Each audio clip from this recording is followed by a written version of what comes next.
अतुल प्रधान मेरे साथ मौजूद हैं। अतुल जी, विरोध प्रदर्शन के और भी तरीके हो सकते हैं, इस तरह का तरीका आपने क्यों चुना, इसके पीछे के कारण?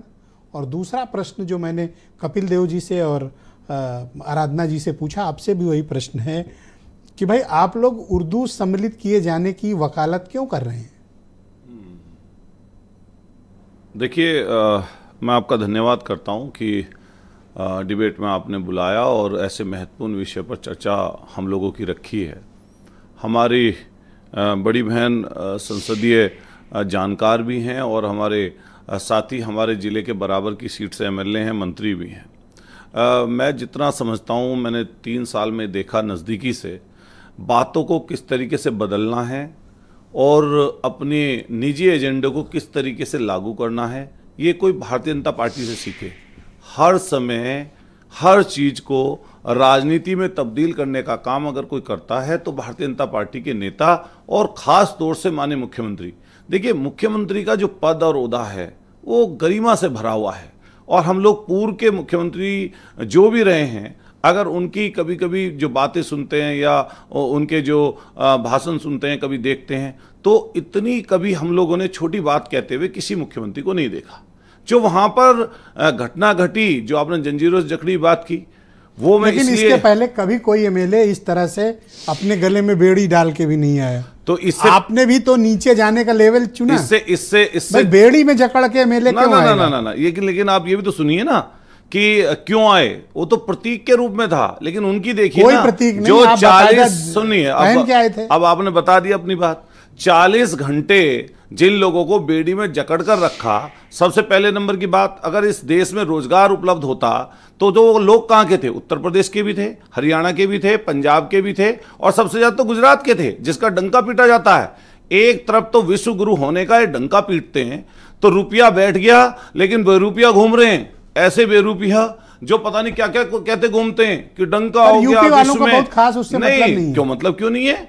मतलब क्यों नहीं? आप बताइए, जब डबल इंजन की सरकार कौन बोलता है बार बार? ट्रिपल इंजन की सरकार कौन बोलता है बार बार? 40 घंटे तक बेड़ियों में जकड़कर, इससे पहले अगर किसी ने कोई तस्वीर दिखा दे देश की आजादी के बाद से अब तक कि कोई भी डिपोर्ट किसी भी देश से कोई हमारा नागरिक आया हो और उसको भेजा गया हो, चाहे किसी भी तरीके से, तो इसी तरीके से कभी कभी जकड़ा हुआ आया हो तो हुआ हो तो कोई बता दे। नंबर एक बात। फिर हम लोग मुख्य विपक्षी दल हैं, हर चीज पर सरकार का ध्यान केंद्रित करना हमारा कर्तव्य बनता है। आप ये बताइए, आप राज्यपाल को बोलने नहीं देंगे? देखिए, गवर्नर महोदय को मैं 3 बार से देख रहा हूं, अब की बार भी देखा, इससे पहले 2 बार देखा। कपिल देव जी बैठे हैं और मैंने 2012 से लेकर जो 17 तक का समय था, उसमें जो सीट पर हमारे स्पीकर साहब बैठे महाना जी, वो मुख्य भूमिका में रहते थे, खन्ना जी मुख्य भूमिका में थे, हमारे नहीं रहे कैराना के विधायक और सांसद वो मुख्य भूमिका में थे। इन्होंने कभी भी गवर्नर के अभिभाषण के दौरान, और छोड़िए हम लोग तो बहुत कम करते हैं, इनके बारे में सुनते हैं, देखते हैं, अगर पुरानी वीडियोस हम लोग देखते हैं तो ये लोग तो लगातार कई दिन तक सिर्फ इसी तरीके से किया करते थे और हम लोग उस तरफ नहीं जाना चाहते, लेकिन हम लोग उन चीजों पर तो ध्यान दिलवाएंगे ना। आप उर्दू के और आज देखिए, उर्दू के इतने हिमायती क्यों हैं? हम उर्दू आप कठमुल्ला बनाना चाहते हैं? नहीं, देखिए, शब्द मैं नहीं बोलूंगा जोन सा आप बोला, जोन सा मुख्यमंत्री ने बोला, ये शब्द मैं कभी नहीं बोलूंगा। मैं इसलिए ये शब्द नहीं बोलूंगा जिससे किसी का दिल दुखता हो, जिससे किसी को भावनाएं आहत होती हो। अगर कोई हम ऐसी बात बोले, हम बात तो करें सनातनी की, बात तो करें पूरे विश्व को जोड़ने की, बात करें संस्कृति की, बात करें वेदों की, बात करें पुराणों की, बात करें रामायण की, बात करें महाभारत की, बात करें कृष्ण भगवान की, बात करें गीता की और उपनिदेशों की अपने, और फिर जब भाषण हमारे हों तो वो दूसरे को दुख देने वाले हों। माननीय मुख्यमंत्री जी ने जो ये शब्द बोला उसको वापस लेना चाहिए। मैं फिर कहना चाहता हूं ये बात, उस शब्द का वहां पर बोलने का कोई तुक ही नहीं बनता था। हम लोग भोजपुरी का समर्थन करते हैं, हम ब्रजवासियों की भाषा का समर्थन करते हैं, हम बुंदेलों की भी भाषा का समर्थन करते हैं, और जितनी भी रीजनल तो हमारे यहाँ की हैं, अंग्रेजी का विरोध क्यों करते हैं? देखिए, अंग्रेजी का विरोध सबसे पहले, आज की तिथि में अंग्रेजी भाषा का विरोध करने का मतलब है कि आप अपनी प्रगति की राह में रोड़े वो चीज इंटरनेशनल कम्युनिकेशन लैंग्वेज है भाई। नेता प्रतिपक्ष बहुत सीनियर है, मैं उनके लिए कुछ नहीं कह सकता, लेकिन अगर किसी आशय में उन्होंने वहां पे कुछ शब्द बोला तो उसके ऊपर माननीय मुख्यमंत्री जी ने जिस तरीके से रिएक्ट किया, वो खींच थी कुंभ की हैं? वो खींच कुंभ की थी। वहां क्या हुआ? वहां क्या हुआ? वहां सबको नहीं पता क्या हुआ।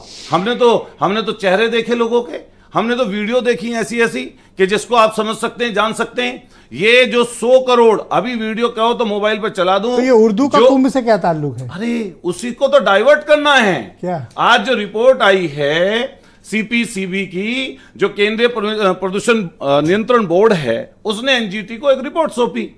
जो चीज मानक के रूप में 100 पर होनी चाहिए वो 2300 पे चलेगी।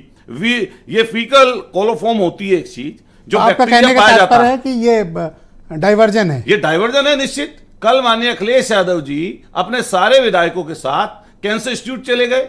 जब ये क्या करते हैं, मुद्दे से लोगों को भटकाते हैं। जो हमारे बुनियादी मुद्दे हैं वो शिक्षा का, रोजगार का, खेती किसानी का, और इस समय कुंभ का। एक बार फिर कंफर्म करिए, क्या आप अंग्रेजी के खिलाफ और उर्दू के सपोर्ट में हैं? देखिए, हम फिर कह रहे हैं, हम सारी भाषाओं के सपोर्ट में हैं, लेकिन हमारी मातृभाषा हिंदी है। और चाहे ब्रज बोलने वाले लोग हों, बुंदेली बोलने वाले लोग हों, थैंक यू सर, उर्दू को मानने वाले लोग हों, थैंक यू सर, किसी भी भाषा, यहाँ समय का पालन मुझे करें भी सर। पूरा समय दीजिए जितना मुझसे पहले मिले। नहीं, मैं अपनी 5.5 मिनट बोल चुके हैं। मैं एक चीज के लिए बस अपनी पूरी चीज कर लूं। ये राजा, ये असेंबली नहीं चल रही है कि अध्यक्ष जी ने टाइम डिसाइड किया है सर, आप लोग बोल चुके हैं। एक लाइन, लास्ट लाइन बोल दूं। ये कुंभ की शुरुआत हुई थी, वहां भले ना टाइम मिले, यहाँ मिलेगा, आप चिंता ना करें। ये राजा 20 सेकंड में खत्म करो। ये हमारे जो राजा हुए हर्षवर्धन और क्या कहें? कन्नौज में जो राज करते थे, ये उन्होंने इसकी शुरुआत की और ये 75 दिन चलता था। ये कह रहे हैं कि 53 करोड़ लोग आए, हम कह रहे हैं कि 65 से 70 करोड़ लोग आए, लेकिन बंदोबस्त तो 100 करोड़ का हुआ था। धन्यवाद। नहीं, तंज नहीं कर रहा। सेकंड राउंड में टाइम दीजिएगा, रुक जाइए।